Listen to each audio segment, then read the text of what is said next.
Tatandaan ninyo na hindi tayo makasalanan dahil nagkasala tayo.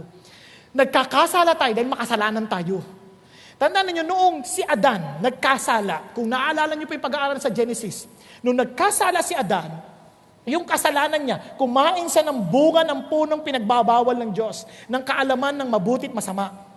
Nung kinain niya yan, pumasok na ang kasalanan. At yung kasalanan niyan, dala-dala natin. Naintindihan natin.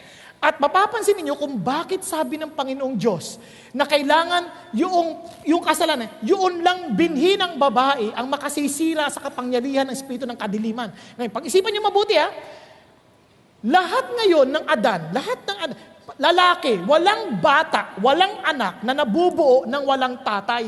Tama po ba? Yung tatay na yan, si Adan, yan ang nagpapasa ng kasalanan sa atin. Kaya si Jesus, siya lamang ang karapat dapat magbayad ng ating utang kasi siya lamang ang walang kasalanan. Bakit? Dahil pinanganak siya, wala ang binhi ni Jose.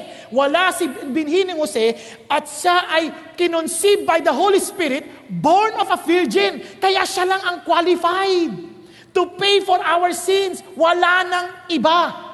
Nagkakaintindihan tayo? Ngayon, ito pang napaka-importante.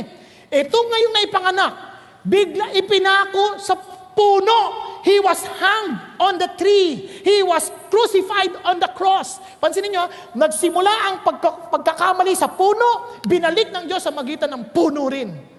This time, Jesus Christ paid the penalty. Kaya sabi ni Paul, tingnan nyo nilinaw ni Paul, so then, as through one man transgression, there resulted condemnation to all men, even so through one act of righteousness, there resulted justification of life to all men.